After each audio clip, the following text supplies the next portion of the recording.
जिस पल तुमने इन सबसे ऊपर उठने का फैसला किया, चीजें विरोध करने लगी। जब तक तुमने अपने पापों से छुटकारा पाना शुरू नहीं किया, तब तक तुम्हें नहीं पता था कि उनसे छुटकारा पाना इतना मुश्किल है। तुम नहीं जानते कि ये बदलाव हमेशा से तुम्हारा इंतजार कर रहा है। ये हर इंसान का इंतजार करता है।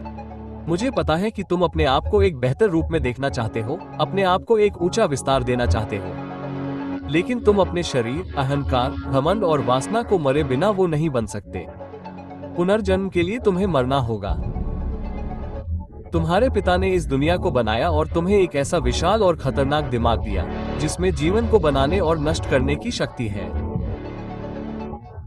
तो हाँ, दुनिया को जीतना तुम्हारा है, क्योंकि यह तुम्हारे स्वर्गीय पिता की है, कोई और स्वामी नहीं। लेकिन उस दुनिया पर राज करने के लिए बेटों को मन और आत्मा से मजबूत होना चाहिए। अगर तुम इस बदलाव को छोड़ देते हो तो तुम अपने अस्थिर स्वभाव, अपनी पिछली असफलताओं, अपने मन के जाल और डर के गुलाम बने रहोगे। क्योंकि एक गुलाम क्या करता है? वो आज्ञा का पालन करता है। इसलिए समझो कि सब कुछ तुम्हारे पक्ष में काम कर रहा है, तुम्हें तुम्हारे उच्चतम स्व में ढाल रहा है। अपने आप से यह पूछो, क्या तुम 1 साल पहले जो थे उसके साथ अपनी जगह बदलोगे? अगर नहीं, तो तुमने पहले ही प्रगति कर ली है।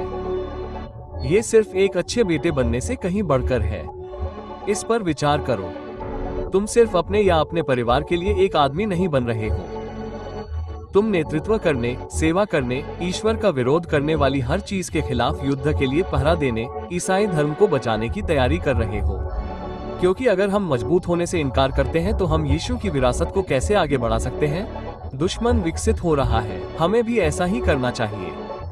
कमजोर लोग अपने विनाश के सामने टिक नहीं पाते।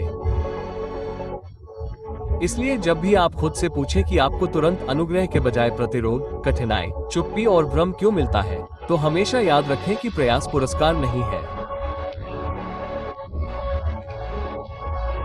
आप जिस व्यक्ति के माध्यम से बन रहे हैं वह आपके स्वर्गीय पिता की खुशी है। आप जिन जीवनों को बदलेंगे वह आप में यीशु मसीह का जीवित प्रमाण है। बाइबल में कभी धूप, इंद्रधनुष और शांति नहीं थी, क्योंकि भगवान एक नर्म राज्य का निर्माण नहीं कर रहे हैं। आप हार नहीं मान सकते।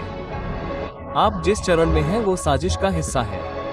भगवान में निरंतर आशावाद रखें, वो आपको बचाएगा।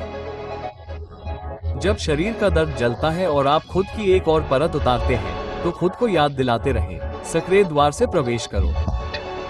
क्योंकि चौड़ा है वो मार्ग जो विनाश की ओर ले जाता है और बहुत से लोग उससे प्रवेश करते हैं, परंतु छोटा है वो द्वार और संकरा है वो मार्ग जो जीवन की ओर ले जाता है।